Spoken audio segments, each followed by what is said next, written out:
First contact fallacy. The Galactic Consortium had existed for 17,000 cycles, uniting over 300 species across 7 spiral arms of the Milky Way. Their knowledge was vast, their technology unparalleled, and their system for categorizing worlds was considered infallible. Planets were rated from Class 1, Paradise Worlds, to Class 12, Deathworlds. No Class 13 had ever been designated, until their scouts discovered Terminus 426, known to its inhabitants as Earth. Commander Ziv Lirith of the Hegemony Expansion Fleet studied the holographic projection of the blue-green world with growing interest. His chitinous exoskeleton gleamed under the command deck lights as his 4 primary eyes tracked the planet's rotation.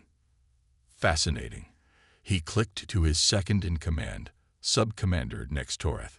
An abundant biosphere despite deadly levels of corrosive oxygen, crushing gravity, extreme temperature variations, and persistent microbial threats. Yet the dominant species appears to have achieved crude spaceflight. Nextoreth's sensory tendrils flickered with caution. The classification team recommends complete avoidance, Commander.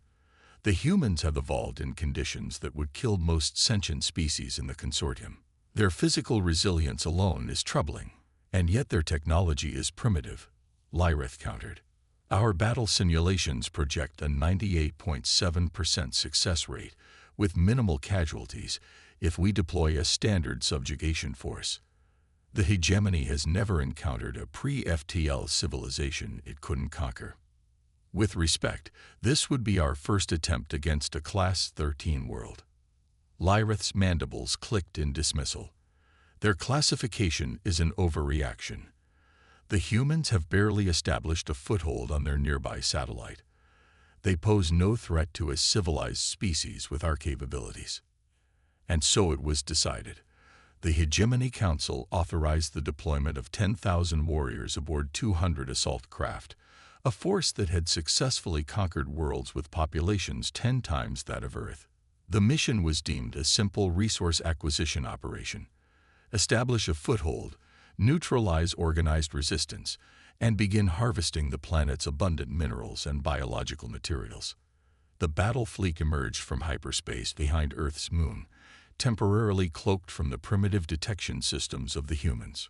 Commander Lirith addressed his troops from the command deck, his speech transmitted to every warrior preparing for deployment. The hegemony extends its dominion to yet another world today, he declared. While the environment is hostile, the inhabitants remain technologically inferior.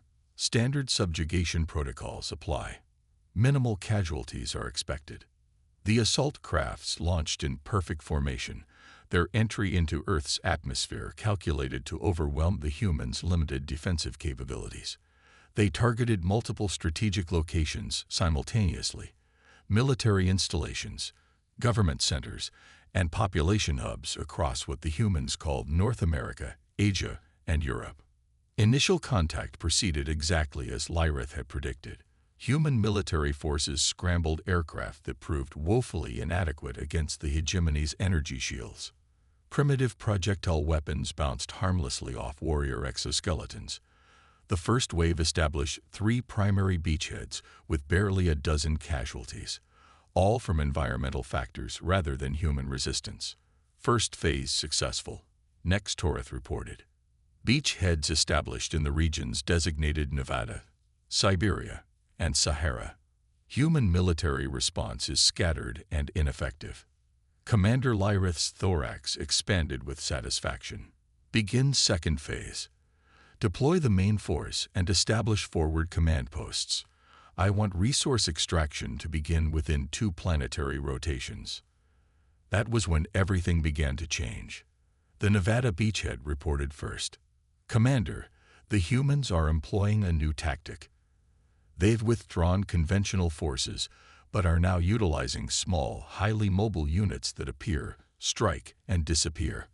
Our sensors cannot track them effectively in the mountainous terrain.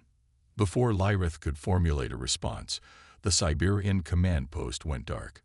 When communications resumed 20 minutes later, the situation had deteriorated dramatically. Under heavy attack, came the fragmented transmission. Humans using environmental conditions against us, flooding our position with diverted river water. Temperatures dropping below tolerance levels for our equipment. Request immediate extraction. Lyrith's confidence wavered for the first time. How are they coordinating these attacks? Our intelligence suggested their command structure was hierarchical and slow to adapt. It appears each human unit operates with significant autonomy, Nex Toreth observed. They're adapting to our tactics in real time. The third day brought even more troubling developments. Human forces had captured several hegemony weapons and quickly determined how to use them against their creators. More disturbing, they had begun deploying chemical compounds that degraded the hegemony's exoskeletons, simple compounds available in what humans called household products. By the fifth day, the Saharan command post had been overrun completely.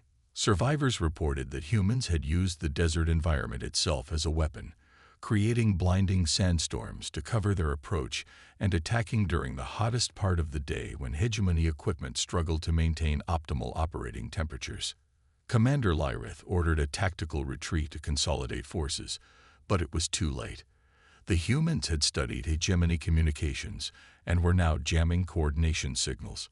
Individual units found themselves isolated and surrounded by increasingly well-equipped human fighters. On the seventh day, as Lyrith watched his grand invasion crumble, he received a direct communication from a human commander, a female with dark skin and eyes that reflected no fear whatsoever. "This is General Maya Santos of the United Earth Defense Force," she stated calmly. "Your remaining forces are surrounded. We have analyzed your technology and found it interesting but ultimately unimpressive. You have 1 hour to surrender." Lyrith's mandibles clicked in disbelief. "We are the hegemony. We have conquered 300 worlds. You are a primitive species that has barely left your own atmosphere." General Santos smiled, the expression somehow more terrifying than any threat. "Commander, did your intelligence not tell you why we've never established large colonies beyond our world? It's not because we can't. It's because we haven't needed to. Earth has forced us to become adaptable, resourceful, and extraordinarily difficult to kill. Everything that makes our world a death world to you has shaped us into perfect survivors." She leaned closer to the communication device. "We've been monitoring your communications.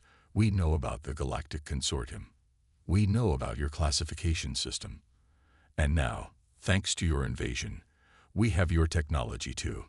As if to emphasize her point, a series of explosions lit up the sky above the Nevada beachhead. Hegemony ships being destroyed by their own weapons now turned against them. 1 hour, she repeated. "After that, we will show you why Earth deserved its classification." Lyrith ordered an immediate full retreat, but it was too late. Human forces had surrounded most of the remaining hegemony positions. Of the 10,000 warriors deployed, fewer than 500 managed to return to their transport craft. As they fled Earth's atmosphere, long-range sensors detected human aircraft launching into space, some now equipped with modified hegemony propulsion systems. They had given humanity access to the stars, and humanity was following them home. The message bearer, the remnants of the hegemony invasion force, regrouped aboard the command carrier, a mood of stunned disbelief permeating the vessel. Commander Lyrith had sealed himself in his quarters, reviewing battle footage and casualty reports with increasing despair. When he finally emerged, his exoskeleton had dulled with stress, and his movements were hesitant. "The High Command must know what we've encountered," he announced to his remaining officers. "They must understand the threat we've inadvertently unleashed." Sub-Commander Nex Toreth's sensory tendrils drooped with exhaustion. "Our long-range communications are still being jammed by human countermeasures. We must send a physical messenger." "Precisely," Lyrith agreed. "Select one officer to carry our data and testimony back to the hegemony. The rest of us will remain to delay any human pursuit." The choice fell to Lieutenant Vexel, a junior communications officer who had remained aboard the command carrier during the invasion. As the least traumatized by combat with the humans, he was deemed most likely to deliver a coherent report to High Command. "You will take our fastest courier vessel," Lyreth instructed as technicians loaded the ship with data crystals containing battle recordings and analysis. Set course directly for the hegemony capital. Tell them. He hesitated, mandibles clicking with agitation. Tell them we awakened something that should have remained undisturbed. As Vexel's ship detached from the command carrier, the remaining hegemony vessels formed a defensive perimeter. Through the view screen, the lieutenant watched as the first wave of human spacecraft, crude but effective hybrids of Earth technology and salvaged hegemony components, emerged from the planet's atmosphere. The courier vessel accelerated to jump velocity just as the human ships engaged the hegemony's defensive line. The last thing Vexel saw before the hyperspace transition was the command carrier erupting in a ball of plasma as Commander Lyrith and his remaining officers fulfilled their final duty. The journey to the hegemony capital took 17 days. Upon arrival, Vexel was immediately escorted to the high command chamber, a rare honor for an officer of his rank, but a testament to the urgency of his mission. The 7 members of the high command observed him with a mixture of curiosity and concern as he approached the central podium. Lieutenant Vexel, intoned High Commander 6-4X, the most senior military leader in the hegemony. We have received no communications from Commander Lyrith's expedition force. Explain. Vexel's voice trembled slightly as he began his report. High Command, the Terminus 426 campaign has failed. Of the 10,000 warriors deployed, I am the sole survivor. A ripple of shock passed through the chamber. Impossible, hissed Sub-High Commander Kravnex. No pre-FTL civilization could defeat a standard subjugation force. The humans are not a standard civilization, Vexel responded, activating the first data crystal.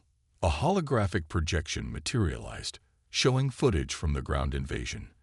They appear technologically primitive, but possess exceptional adaptability. When conventional tactics failed them, they immediately developed new approaches. The High Command watched in silence as the footage showed human fighters dismantling captured hegemony equipment, repurposing components, and deploying the resulting hybrid weapons against their creators. Most concerning, Vexel continued, is their physiological resilience. Humans can endure environmental conditions that would incapacitate our warriors.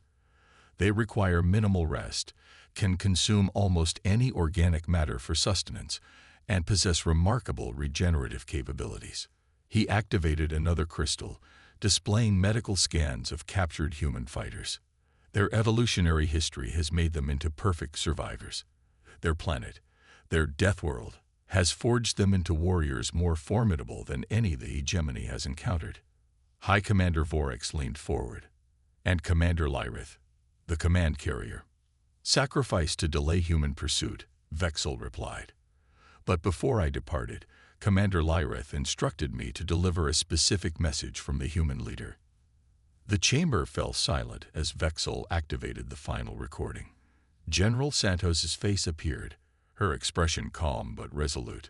To the leaders of what you call the hegemony, she began. Your invasion force has provided us with invaluable insights into galactic civilization and technology. We now understand that we are not alone, and that the wider galaxy may not be ready for humanity. She paused, her eyes seeming to stare directly at each member of the High Command. We are sending back one of your officers as a courtesy and with a message. Earth and the Sol system are now closed to all consortium traffic. Any vessel entering our space will be considered hostile and destroyed. We will use the time this boundary provides to prepare ourselves for eventual contact on more equal terms. Her expression hardened slightly. Make no mistake, we are not hiding in fear. We are giving you time to prepare for us. Humanity has spent its entire existence fighting to survive on a world you deemed too hostile for intelligent life. Now we have the stars, and we will not be contained. The recording ended, leaving the High Command chamber in stunned silence. There is one more thing, Vexel added hesitantly. Our analysis division discovered something during the retreat. He activated a supplementary data crystal, displaying a series of long-range scans of Earth's moon. These structures were not visible during our arrival. They appear to be weapon platforms, centuries old but recently reactivated. The implications settled heavily on the chamber. The humans had possessed advanced technology all along but had kept it hidden, disguising their true capabilities behind a facade of primitive development. "They were waiting," whispered one of the junior commanders. They knew contact would come eventually and prepared accordingly. High Commander Vorax rose from his seat, his exoskeleton darkened with stress. "Lieutenant Vexel, this council thanks you for your service. You will be commended for fulfilling your duty under such circumstances." He turned to address the full High Command. "I propose an immediate reclassification of Terminus 426. Furthermore, I recommend establishing a quarantine zone extending 5 light-years in all directions from the human solar system. No hegemony vessel is to approach under any circumstances." The vote was unanimous. As Vexel departed the chamber, he overheard High Commander Vorax speaking quietly to his advisors. "Update the classification archives. Terminus 426 is no longer merely a Class 13 Deathworld. It is to be designated as the first and only Class 14, a world whose native species represents an existential threat to galactic civilization itself."